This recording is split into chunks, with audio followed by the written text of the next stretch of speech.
When President Ibrahim Traoré landed in Moscow, the reception was cold, both literally and diplomatically.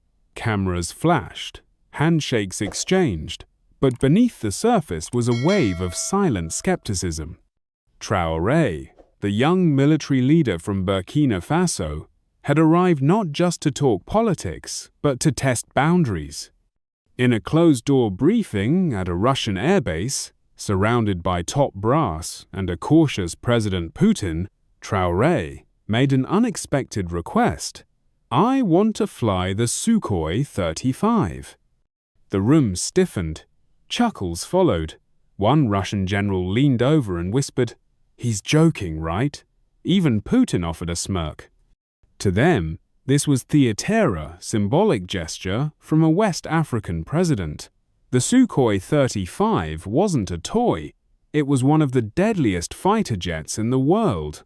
No one expected him to get in the cockpit. No one believed he could fly it. What began as a mere courtesy tour quickly morphed into a test of pride, skill, and respect. And within the next 15 minutes, Russia would learn a lesson they weren't ready for. This is not just about planes. It's about perception, prejudice, and the stunning moment one African leader rewrote the rules of power. Let's begin. Behind the grandeur of the Kremlin walls, a private technical briefing was scheduled standard procedure, or so they thought. The room was lined with Russian military officers, engineers, and a translator assigned to bridge the expected knowledge gap. But what followed next disrupted every assumption. President Ibrahim Traoré didn't arrive as a spectator, he arrived as a student of aeronautics. Instead of small talk, he opened with a question that caught the room off guard. At what G-load threshold does the Sukhoi 35's vectoring nozzle disengage for autopilot override? The translator hesitated, looked up. General Petrov, a 30-year Air Force veteran, raised his eyebrows. That was not a question you ask, unless you've studied Soviet jet physics. Not even most NATO defense ministers could have answered it. Traoré continued, calm and focused. "I've read your fly-by-wire system is triple redundant, but how does it handle sustained rolls during inverted thrust maneuvering?" Murmurs spread across the room. The president of a landlocked West African nation known more for resisting colonial interference than for military aviation was now speaking with the precision of an aerospace analyst. It wasn't just the questions, it was his posture, his confidence, and the fact that he was not reading from notes. While Burkina Faso isn't known for its air force, Traoré's academic background includes military training abroad, and lesser known to many, he took private flight simulation lessons during his officer years. His knowledge of vector thrust aircraft dynamics stems from comparative research on aerial mobility in asymmetric warfare. In simpler terms, he studied how mobility wins wars when resources are scarce. That night, a formal state banquet was held at the House of Receptions in Moscow. The air was thick with formality crystal chandeliers, caviar appetizers, and scripted toasts. Putin raised his glass. Then, so did Traoré. But unlike the scripted pleasantries, Traoré's toast carried weight. Power, when real, doesn't advertise itself. It whispers, and only when needed, it strikes. The room went quiet. He continued, "I do not come here to impress or to ask. I come to remind that Africa is no longer a stage. We are the writers now." Some clapped politely, others exchanged glances. The Russian press, invited only to the last 15 minutes, missed the core of his speech, but word would spread quickly. By this point, Traoré was no longer just a visitor. He was becoming a variable the Kremlin hadn't planned for. Back at the airbase the next morning, During an unofficial tour of Russian military hardware, a senior officer offered a comment intended as flattery but laced with sarcasm. "Maybe one day, Mr. President, we'll let you sit inside the cockpit when it's parked." Laughter followed. Traore smiled. "I hope you mean today, because I came ready." That line would become famous on African social media within hours. But it wasn't a comeback. It was a signal, a polite challenge wrapped in humility. Lesson embedded. Leaders are often underestimated not because of what they lack, but because of what others assume. Traore understood this, and rather than correct them with anger or pride, he let the moment build. He used their underestimation as fuel. This principle has deep roots in African oral traditions where quiet wisdom often trumps loud power. Within moments, an unexpected call was made, clearances were given, and an instructor pilot, Major Sokolov, was reluctantly assigned to sit beside Traore inside the Sukhoi 35's tandem seat.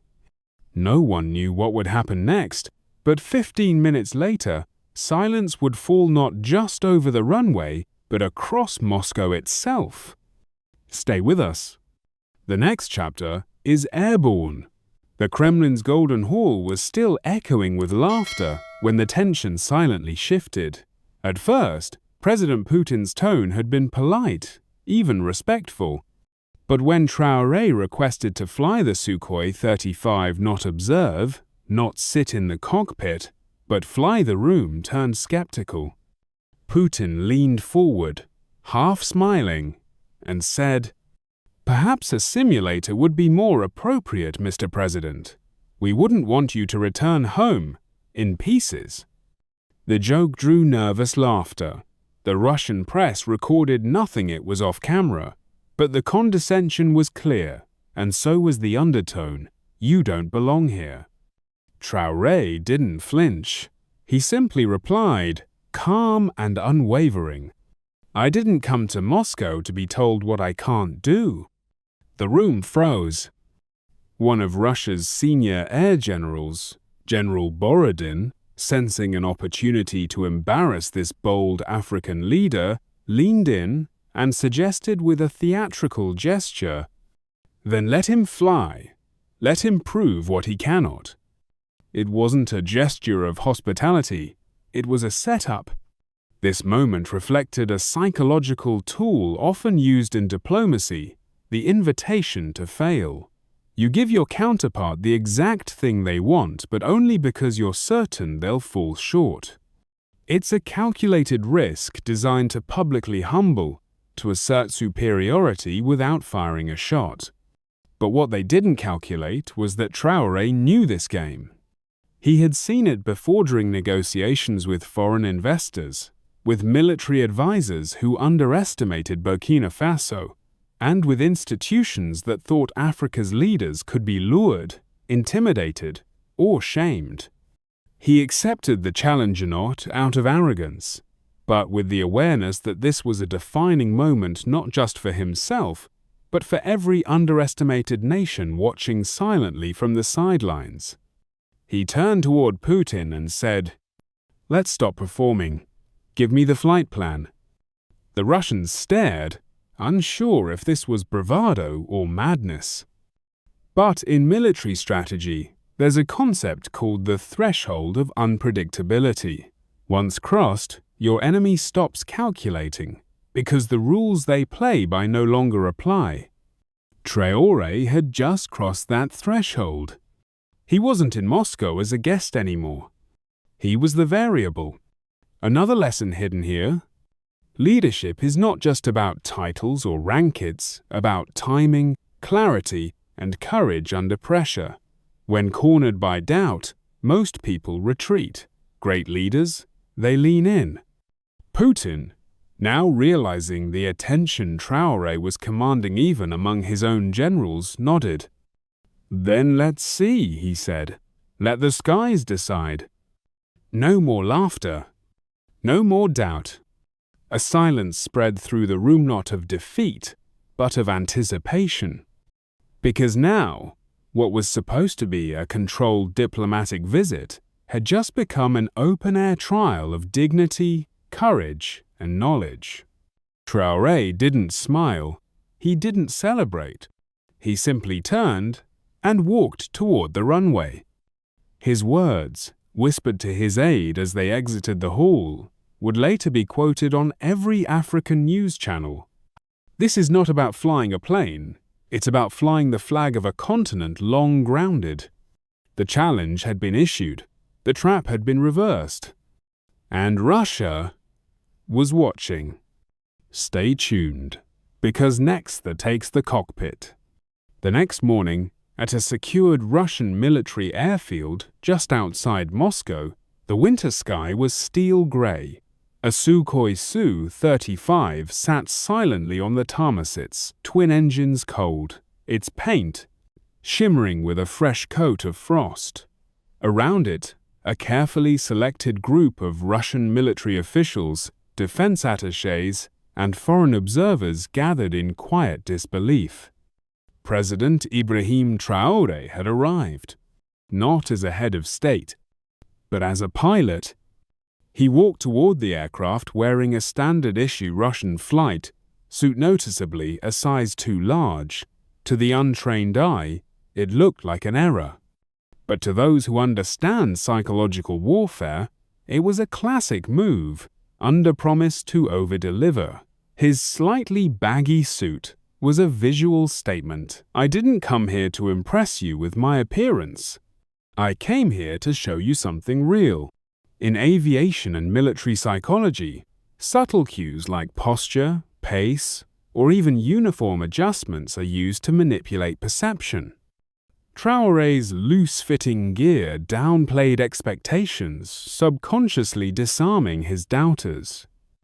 As he approached the Su-35, the co-pilot, a decorated Russian Air Force major named Viktor Semyonov, extended a hand.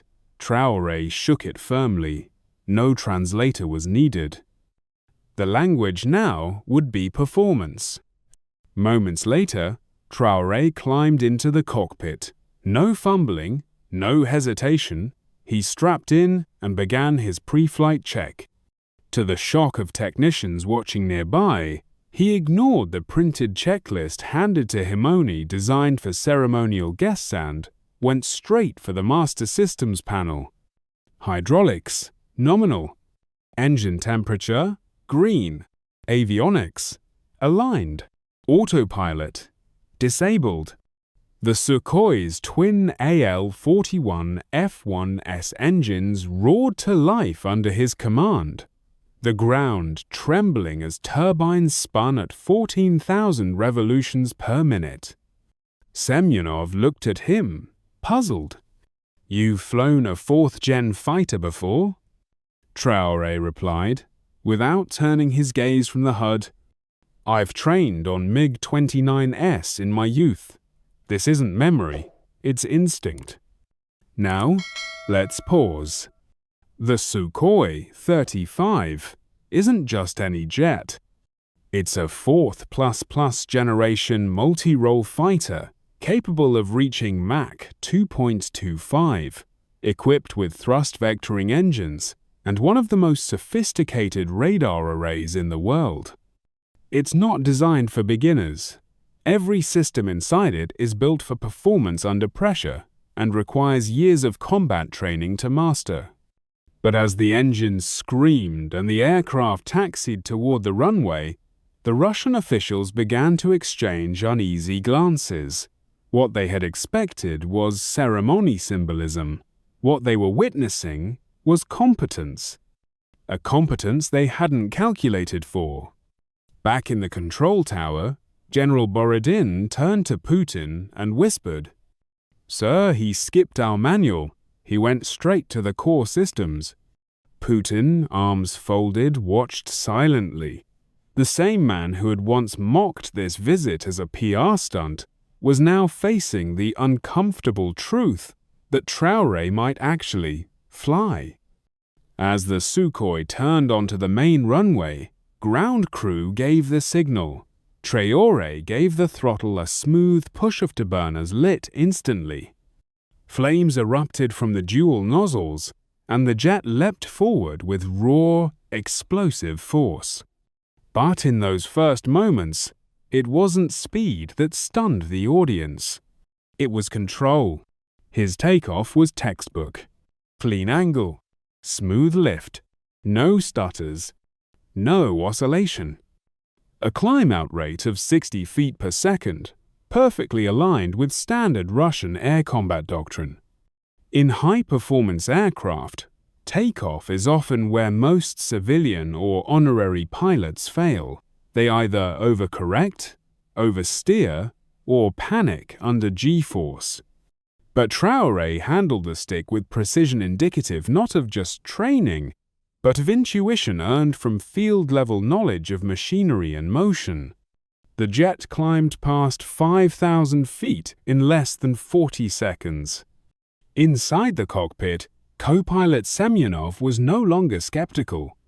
He was silent.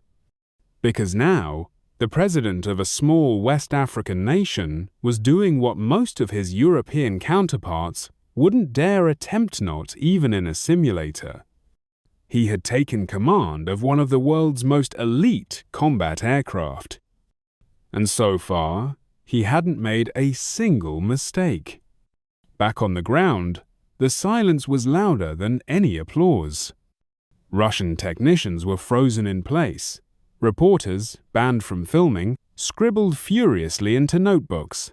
Defense ministers looked at each other, unblinking. Putin narrowed his eyes not with anger, but with dawning respect. He had come to teach this man a lesson in power. But power, as Traore had said the night before, does not need to announce itself, it simply arrives. And now, it had. The skies over Moscow had seen military drills, presidential parades, and supersonic showcases, but never this. As the Sukhoi 35 thundered down the runway, all eyes in the Russian military command post were laced with skepticism. Ibrahim Traoré, clad in a slightly oversized flight sweater, deliberate psychological play gripped the controls. And then, liftoff. What happened next defied expectations, logic, and even gravity. In less than 2 minutes, the jet climbed vertically into the clouds, then twisted into a corkscrew roll, dipping toward the Kremlin skyline before snapping into a cobra maneuverone of the most difficult aerial feats known to fighter pilots. But it didn't stop there. At 16,000 feet, above a stunned Moscow, Traore traced an infinity symbol, an elegant, deliberate loop that painted the sky with meaning. The generals fell silent. Putin leaned forward. "Who trained him?" one aide asked. The silence was louder than any jet. This wasn't just aerial acrobatics, it was geopolitical poetry, a statement, a symbol, a warning. The Sukhoi 35 is a 4++ generation multi-role fighter. It takes Russian Air Force cadets 6 to 8 years to fully master. Its supermaneuverability is powered by AL-41F1S thrust vector engine. Any miscalculation at Mach 2.25 can end in catastrophe. Yet here was Traoré, not just flying it but mastering it. The infinity sign wasn't for flair, it was philosophy. It meant Africa is no longer bound by borders or doubts, its future is limitless, and its leaders like Traoré don't knock on doors. They break ceilings. In that moment, Russia went silent, not out of shame but awe. This was no performance. It was a page in the history books. One question remained echoing through the Kremlin halls. Who is this man? The Sukhoi 35 glided in a wide arc above Moscow, the afterburners humming like a pulse from the sky. But as the crowd below waited for the plane to descend, Traoré wasn't finished. Not yet. Above the infinite loop he had already carved into the clouds, he began something even more precise, even more impossible. A sweeping stroke, a tight curve, an outline taking shape in the frigid Russian air. It wasn't rando, it was intentional. Within minutes, he had etched the unmistakable form of the African continent across the sky. For a moment, time froze. Inside the Russian command post, generals put down their headsets, aides-de-camps exchanged looks. Vladimir Putin, the man known for his icy composure, leaned forward and uttered just 3 words. "This is interesting." But the skywriting was only the beginning.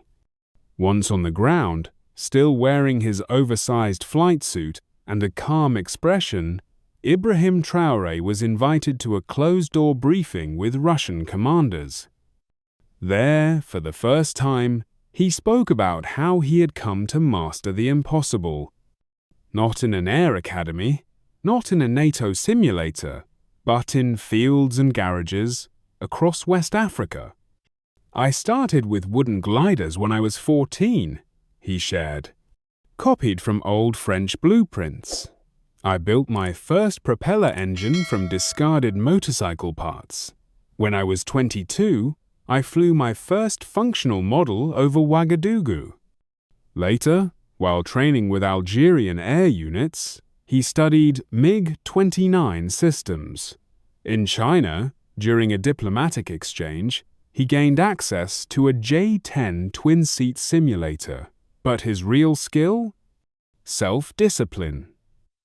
I watched hours of combat footage, memorized flight manuals, and flew in my mind again and again.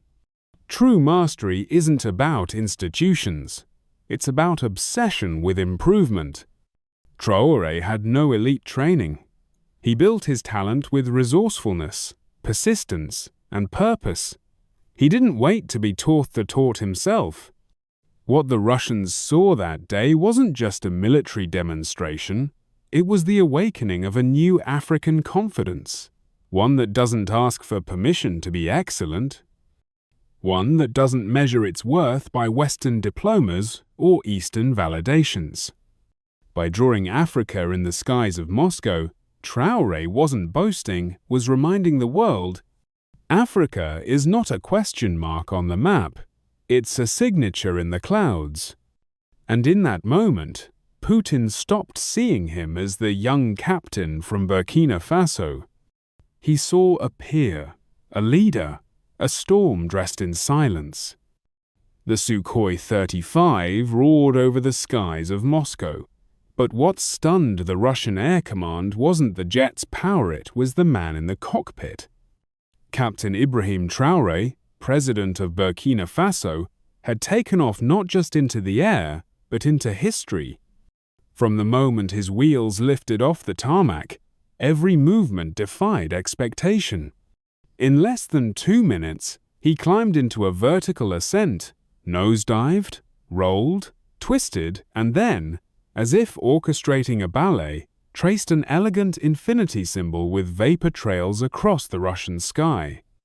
It wasn't random, it was deliberate, the symbol of boundless possibility.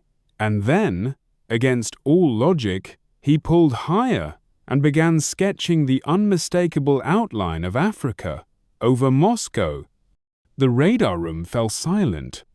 In the observation deck, Russian generals stopped murmuring. Some gripped their seats, others stared blankly, whispering, "Who trained him? Is this even possible?" President Putin remained still, jaw tight, eyes fixed on the sky. 15 minutes later, the Sukhoi 35 touched down like silk. The runway welcomed the aircraft. The ground crew scrambled. And then, the canopy opened. Traoré stepped out. Calm, composed. The oversized flight suit swayed slightly in the wind, but his stride was steady. No helmet drama, no victory pose, just quiet dominance. A silence hung in the air made not of awe, but recalibration. President Vladimir Putin descended from the gallery, flanked by his top brass. Gone was the earlier smirk, the dismissive tone. In its place, something rare, respect. He walked toward Traore, and then, in front of global cameras and a stunned Russian delegation, extended his hand. "Perhaps," Putin said slowly, "I misjudged you." Traore took the handshake, firm, direct, and with a simple nod changed the conversation. Because this wasn't just a stunt. It wasn't about ego, revenge, or theatrics. It was about rewriting a narrative that for decades portrayed Africa as passive, unskilled, dependent. Traore had no interest in lectures. He came to teach. In the hours that followed, an emergency meeting was arranged. High-level, unscripted. Originally, Traore was invited to observe. Now, he was being consulted. And in that room, he revealed the truth behind the flight. He had no formal Russian flight training, no NATO exercises. His journey began with carved wooden models in a remote village, then outdated training aircraft donated to West Africa. Later, simulation practice in Algeria. Finally, experimental joint training with Chinese tactical teams. He learned by watching, practicing, failing, trying again, quietly, consistently, purposefully. He didn't need billion-dollar academies. He needed willpower and imagination, and above all, intention. His words to the Russian defense chief were simple. "I did not fly today to impress you. I flew to remind you, Africa is not waiting to be trained. Africa is ready to lead." Leadership isn't about titles or translation headsets. It's about mastery, quiet mastery, the kind that doesn't ask permission, that doesn't beg for recognition. It simply shows up prepared. Traore knew what he was doing. He knew the symbols mattered, the infinity, the map, the location. Everything was intentional. He made Moscow the canvas to reclaim Africa's presence on the world stage. And Putin? He responded the only way a true strategist does when surprised. He adjusted. From that moment, the dynamics changed. Discussions opened not just about military technology, but joint infrastructure, Pan-African aviation, equal defense partnerships, scholarships for Sahelian engineers. The tone was no longer, "What can we give you?" It became, "What can we build together?" That shift was the real landing. Because sometimes, diplomacy doesn't need more words. It needs altitude, precision, and an unexpected descent that forces everyone to look up and rethink. Traore didn't just land a plane. He landed a message.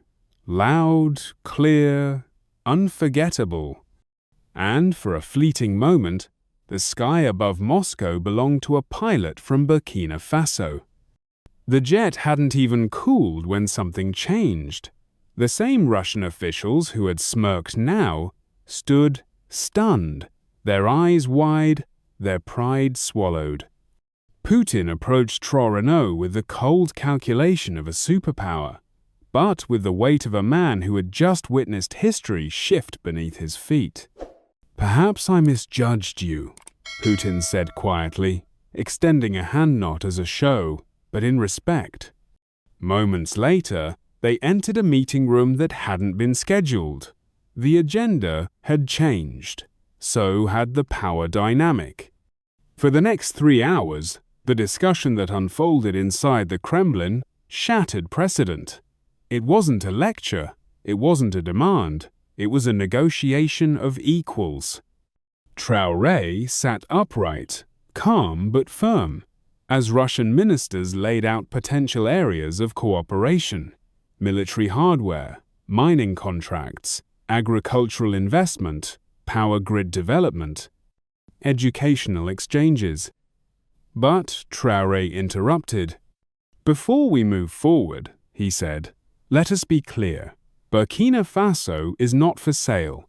No aid with hidden strings. No contracts designed to rob us tomorrow for handshakes today." There was silence. And then something no one expected. Putin nodded. It was as if both men so different in age, in background, in nation found something unspoken yet shared: pride, sovereignty, and wariness of a world that often uses partnerships as puppetry. The room shifted. Traore opened a folder. Inside were proposals, not requests. Burkina Faso wanted joint ventures, not dependency. For every ounce of uranium, Burkina Faso wanted a share in the processing facilities. For every shipment of wheat or tractor or fertilizer, they wanted training and access to the technology. For every military drone, they demanded local assembly and knowledge transfer. One Russian general raised an eyebrow. "You ask for much." Traore leaned forward. "Number, we ask for fairness. Africa is not poor. It has been made poor, and we are done with that history." The tone was unmistakable. This wasn't just about deals. It was about redefining relations, a rejection of the donor-receiver dynamic that has crippled African potential for decades. Traore presented a bold plan for what he called Sahel Sovereignty Corridors, a network of railways, data centers, highways, and irrigation systems across Burkina Faso, Mali, and Niger. Not built by outsiders with agendas, but by partnerships rooted in dignity. He showed satellite maps, engineering drawings, energy flow simulations. He came prepared not just to impress, but to propose a future. And then came the educational pitch. "We want your universities not to open branches, but to mentor ours. Exchange of students, scientists, historians, not as subjects of study, but as peers of knowledge." Even seasoned diplomats were stunned. The African president, who just flew a fifth-generation Russian fighter jet like a master, was now mapping out an entire regional development agenda with the precision of a statesman and the vision of a generation. Putin listened closely. He asked questions. This was no longer a show for the cameras. This was chess, serious, strategic, but for once, perhaps equal. There were pushbacks, of course. A Russian oil official hinted at control over certain reserves. Traore responded sharply. "Burkina Faso will never again sign contracts that give everything away for nothing. No more gold for guns, no more land for loans. Those days are buried with the past. If we sign, it must uplift both nations, or we don't sign at all." This was not bravado. It was policy.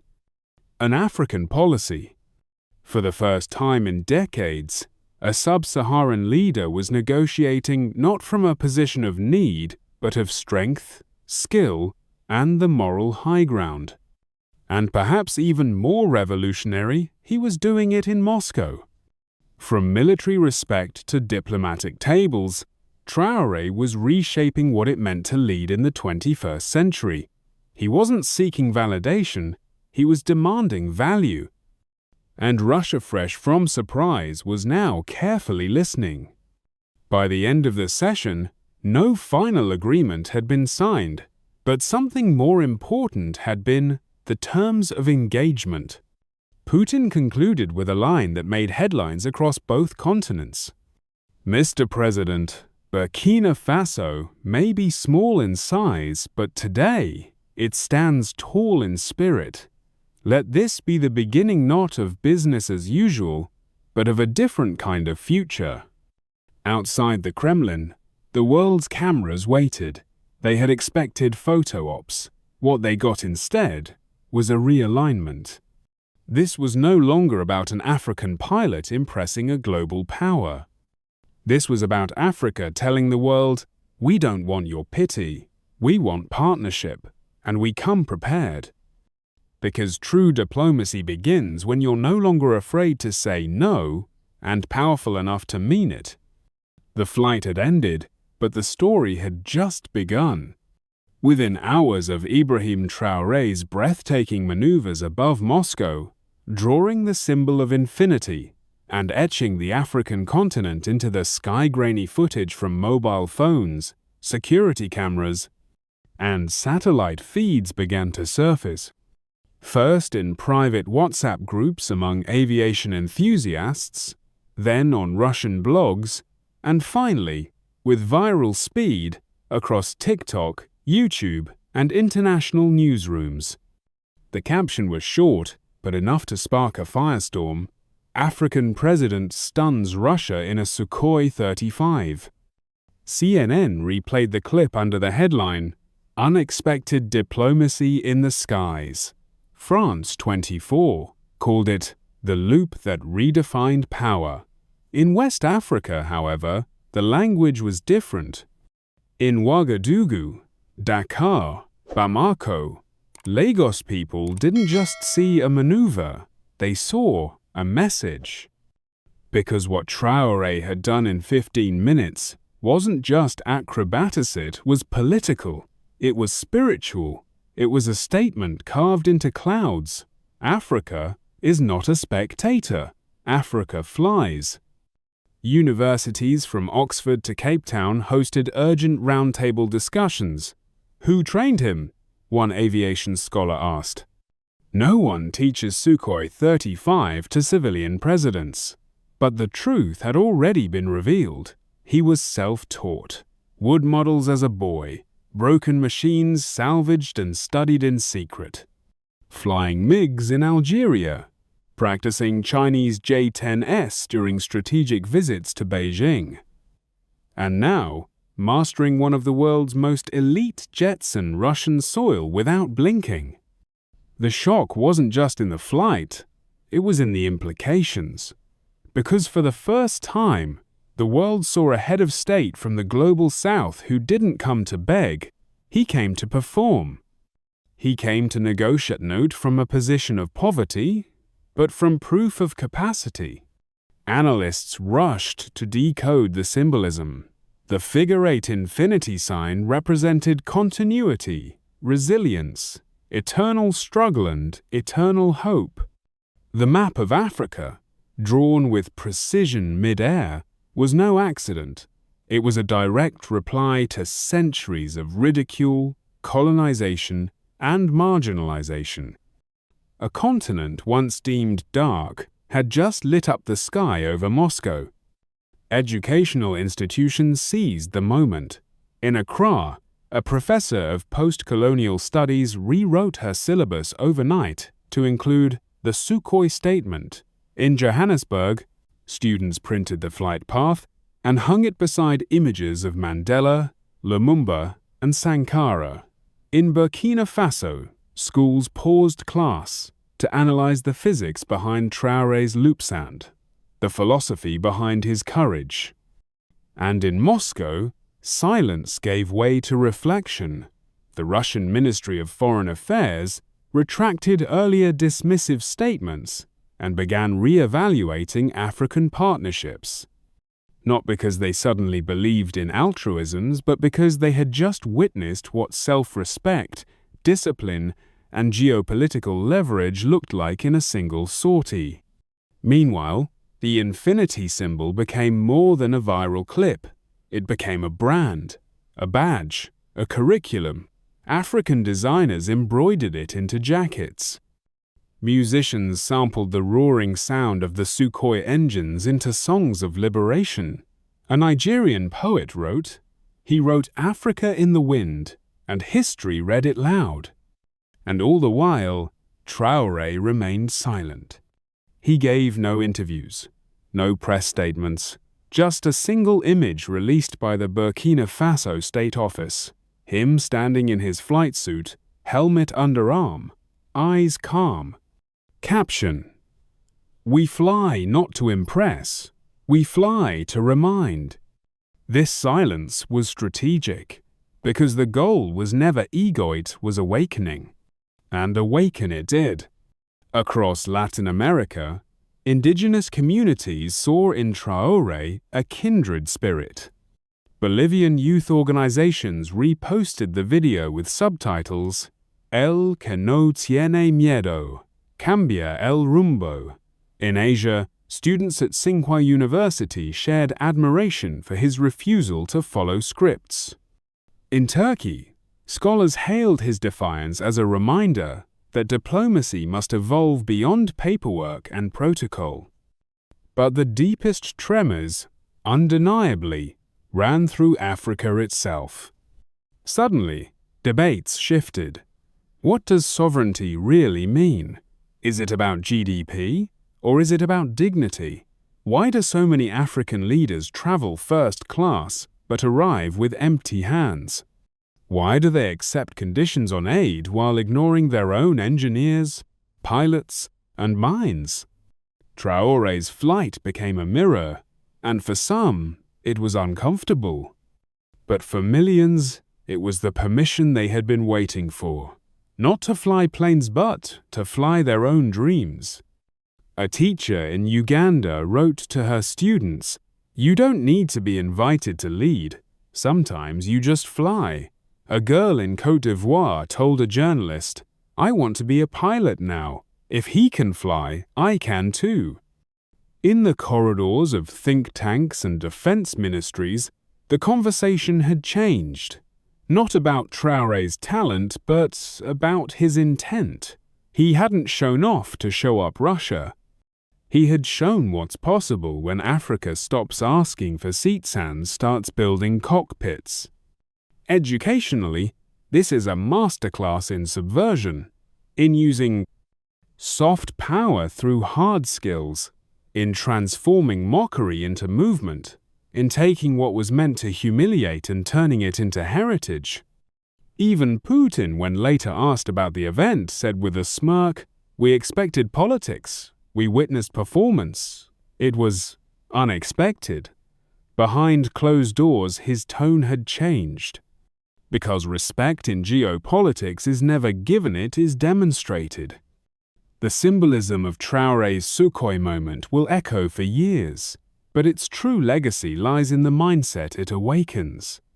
A generation that dares to reimagine Africa's place not in reaction to the West or East, but as its own pilot, navigating its own skies. He did not just defy gravity, he defied the narrative. He did not just land the plane, he lifted a continent. He did not just respond to mockery, he replaced it with awe. And now, as the world replays the 15-minute flight that silenced Russia, the question is no longer whether Africa can rise. It's this: who will be next to fly? What happened after Ibrahim Traoré's breathtaking flight over Moscow airspace was not just a shift in perception, it was a continental awakening. The video, originally not meant for public release, leaked within 36 hours. A junior Russian technician posted a 14-second clip showing the Sukhoi 35 drawing a perfect infinity symbol against the clouds, followed by what seemed to be a crude silhouette.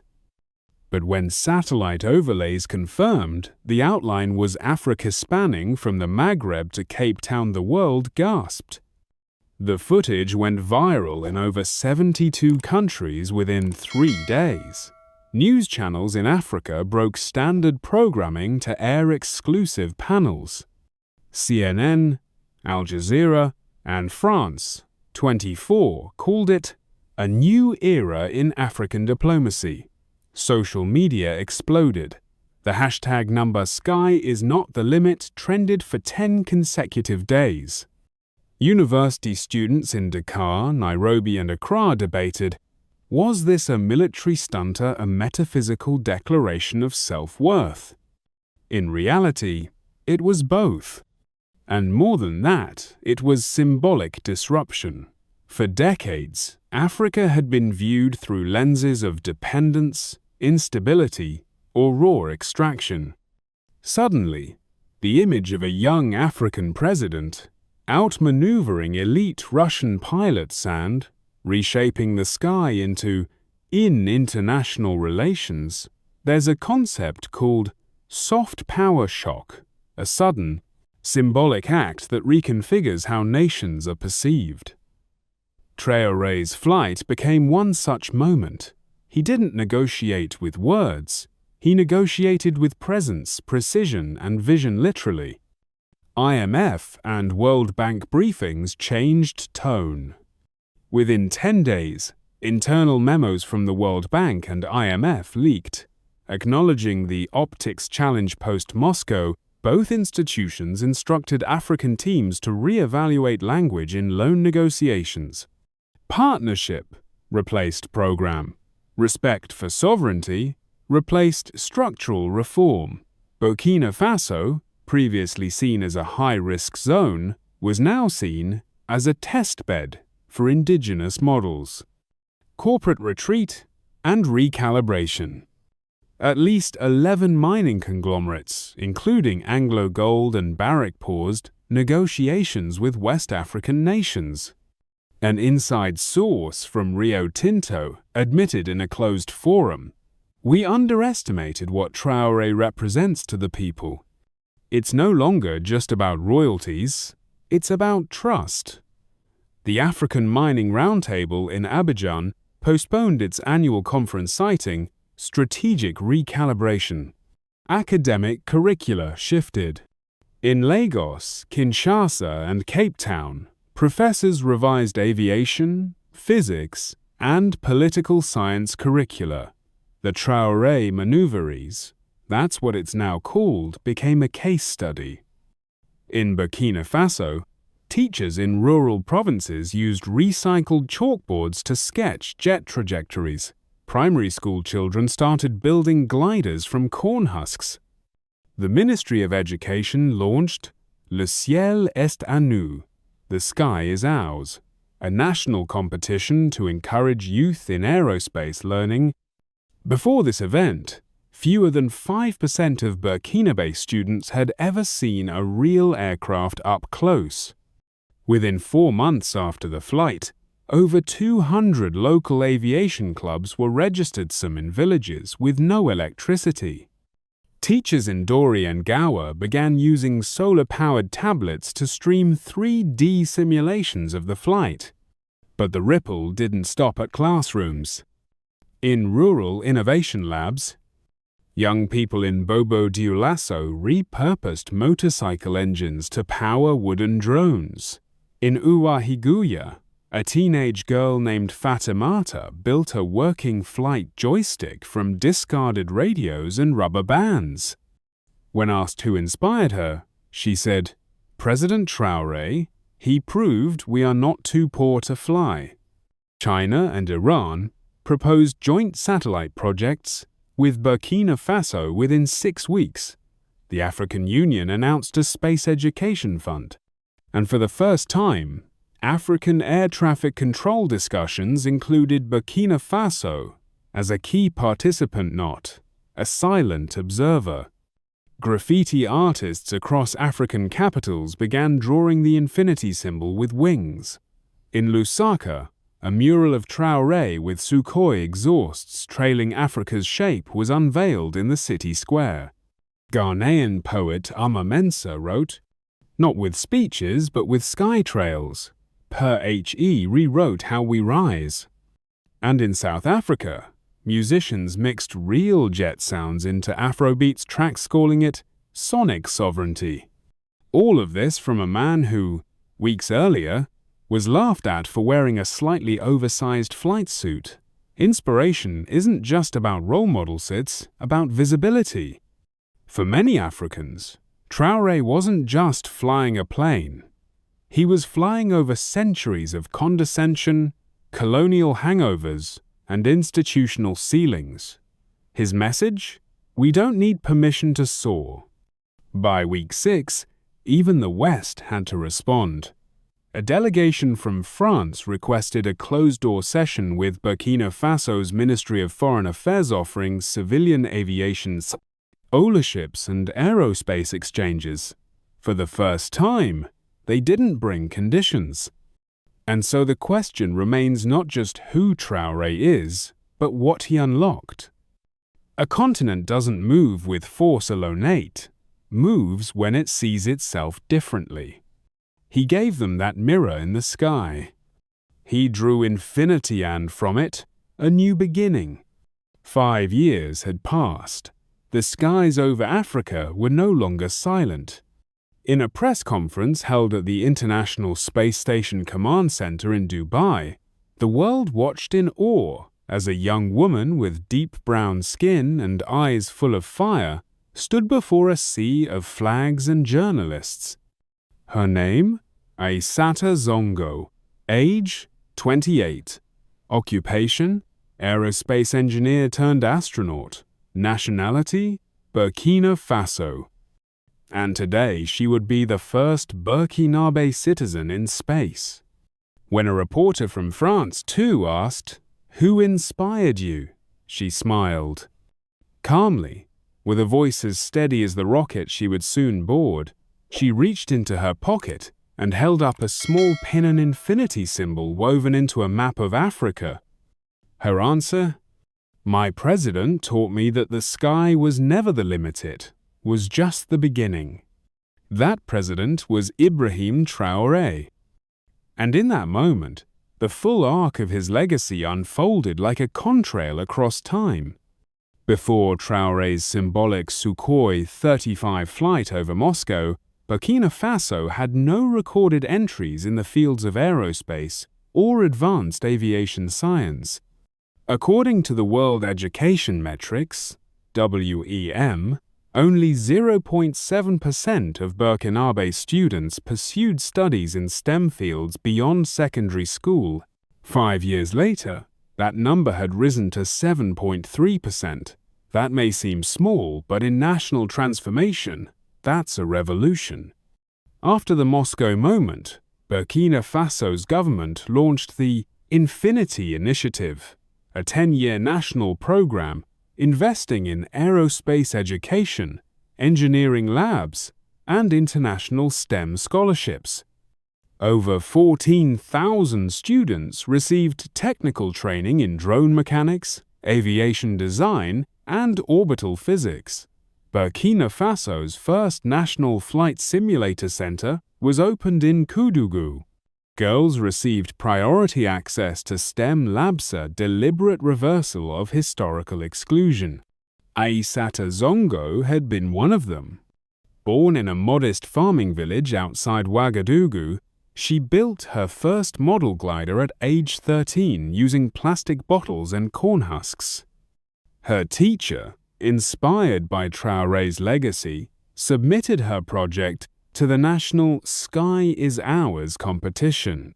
She didn't win, but her glider caught the eye of a visiting engineer from Egypt's space program. That moment changed everything. Representation is fuel.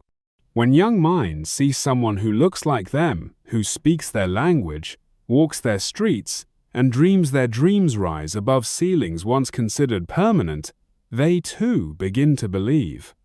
Hope becomes habit, learning becomes mission. By 2029, Burkina Faso had partnered with the African Union on the Pan-African Sky Campus, a virtual university for aviation and satellite sciences. Aissata was one of its early graduates. She later joined the Afro-Space Corps, a newly formed alliance of West African engineers and scientists funded by Burkina Faso, Mali, and Niger. But her real launch wasn't from a lab, it was from a legacy. When she stepped onto the launch platform at Al Maktoum Orbital Center, she wasn't just carrying a national flag. She was carrying the memory of disbelief, the sneers once cast at her homeland.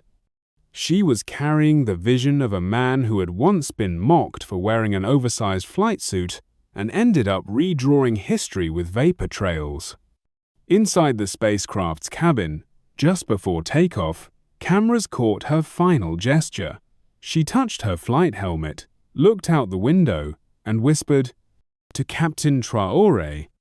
Around the world, the footage reignited conversations. CNN called it the completion of a symbolic flight path Moscow to the stars. A podcast from Nairobi titled their episode, "The Infinity Generation is Here." Schools in Senegal, Ghana, and Uganda updated textbooks. A new chapter was added to the African civics curriculum titled "From Mockery to Orbit, the Skyward Story of Ibrahim Traoré." Insight for global leaders. Change does not always begin with wealth. It often begins with will, vision, dignity, and defiance. Traoré's moment in the cockpit wasn't about military prowess, it was about reclaiming narrative power. And 5 years later, that narrative had grown wings. In Burkina Faso, more than 30% of high school seniors in 2030 expressed interest in STEM careers, a four-fold increase. Aviation clubs were now common, even in rural districts. A generation of children no longer looked to Europe or America for inspiration. They looked to Aissata, to Traoré, to each other. A popular graffiti in Ouagadougou reads, "We don't chase dreams anymore, we fly them." Across Africa, the cultural impact continues. A Netflix documentary titled "Infinity: The Flight That Changed Everything" debuted in 5 languages. The African Development Bank created a $100 million fund called Orbit Africa to support aerospace startups. And in 20 cities across the continent, murals show Traoré's Sukhoi intersecting Aissata's Rocket 2 trajectories. One vision. This wasn't just a feel-good story, it was proof of what's possible when pride meets purpose. A president dared to believe, a girl dared to build, and together they rewrote what it means to rise. And in the end, silence said everything. The runway was quiet. The skeptics had fallen mute. The cameras once set to capture failure instead immortalized victory. But Traoré didn't celebrate with fists raised. He stepped down from the cockpit and simply said, "I am not proud. I am grateful because this is always possible if we refuse to accept limits." This wasn't just a flight. It was a doctrine of defiance, a courtroom of global perception where Africa stood accused of limitation and proved innocence through precision, courage, and vision. In 15 minutes, Traoré redefined what leadership looks like. In 15 minutes, a continent long boxed into the margins wrote itself into the skies. Not as a subject of pity, but as an architect of destiny. This is not just a story of one man. It is a gospel of potential for every child told they must shrink. It is a verdict against stereotypes, passed down in silence, louder than speeches. So, what will you do with this story? Save this video. Share it with someone who doubts. Comment below with what this meant to you. Because the world didn't just witness a pilot, it witnessed a pivot.